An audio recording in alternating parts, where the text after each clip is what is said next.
நீதி வலுவாது நீதி வழங்க காத்துக்கொண்டிருக்கும் நடுவரவர்களுக்கும் என்னுடன் போட்டியிட வந்திருக்கும் என் சகோதர சகோதரிகளுக்கும் என் இதயம் கனிந்த சலாம். அஸ்ஸலாமு அலைக்கும் வரஹ்மத்துல்லாஹி வபரகாத்துஹு. இன்றைய நிகழ்காலத்திற்கு மிகவும் பொருத்தமான தலைப்பான இஸ்லாமும் நவீன ஊடகங்களும் என்ற தலைப்பின் கீழ் சிறு சொற்பொழிவை உங்கள் முன் எத்தி வைக்கலாம் என முன் வந்துள்ளேன். இந்த 24ஆம் நூற்றாண்டின் காலப்பகுதியில் முழு உலகையும் தன் விரல் நுனியில் நாட்டி படைத்துக் கொண்டிருக்கின்றது இவ்வூடகங்கள். இவ்வூடகங்களின் செயற்பாடு காரணமாக இவ்வூடகங்கள் மிகவும் முன்னேறி வருகின்றது. இவ்வூடகங்கள் நம் சமூகத்தில் பல வருடங்களுக்கு முன் தொலைதூரத்தில் காணப்பட்டது. ஆனால் இன்றோ நமது வீடுகளின் கதவுகளை திறந்து கொண்டு அடுக்களையும் தாண்டி குளியலறை வரை கூட வந்துவிட்டது. தொடர்ந்து காணப்பட்ட மனித சமூகத்தில் மக்கள் சமூகம் மட்டுமல்லாது உலக மக்கள் என்ற உறவுமுறை கூட பிணைப்பை ஏற்படுத்திவிட்டது.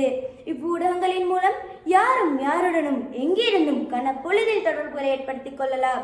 இதற்கு உதாரணமாக நாம் கடந்து வந்த கொரோனா காலப்பகுதியை எடுத்துக்கொள்ளலாம். அச்சந்தர்ப்பத்தில் நாம் மிகவும் சிரமப்பட்டோம். கற்றல் கற்பித்தல் செயற்பாடுகளுக்கு சிரமப்பட்டோம். இவ்வாறு இந்த சந்தர்ப்பத்தில் நமக்கு உறுதுணையாக இருந்தது இவ்வூடகங்களே. இவ்வூடகங்களின் மூலம் தகவல்களை பரிமாறலும் செய்திகளை வழங்கலும் போன்ற பல வசதிகளை நமக்கு ஊடகங்கள் அமைத்து தந்தது என்று கூறுவது மிகையாகாது. ஊடகங்களின் உதவியின் மூலம்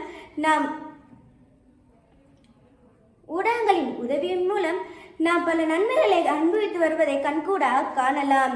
எனினும் முன்பு ஏகாதிபதி அரசர்கள் பிற நாடுகளை காலனி ஆதிக்கம் செய்து தமது மதங்களையும் சிந்தனைகளையும் திணித்தனர், வளங்களை சூறையாடினர். ஆனால் இன்று ஊடகங்களின் மூலம் மக்கள் சமூகத்தில் பிற நாடுகளின் ஒத்துழைப்புடனும் பல சுருண்டல்கள் மத கலாச்சார பிரச்சாரங்களின் மூலம் தங்குதடையின்றி நடந்து வருகின்றன.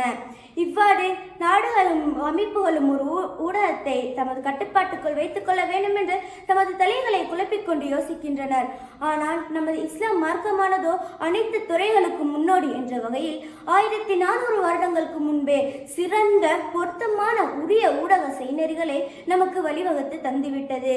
விசுவாசிகளே, நீங்கள் அல்லாஹுக்கு அஞ்சிக் கொள்ளுங்கள் என்ற வேத பொருளோடு நபி ஸல்லல்லாஹு அலைஹி வஸல்லம் அவர்களிடம் சிறந்த ஜிஹாத் எது என வினவப்பட்டது. அதற்கு அவர்கள் ஒரு தீய ஆட்சியாளன் சத்தியத்தை எடுத்து கூறுவதாகும் என்றார்கள்.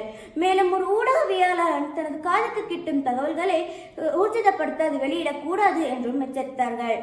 ஒருவன் தனது காதுக்கு கிட்டும் தகவல்களை ஊர்ஜிதப்படுத்தாது வெளியிடுவது அவன் பொய்யன் என்பதற்கு அதுவே போதுமானதாகும்.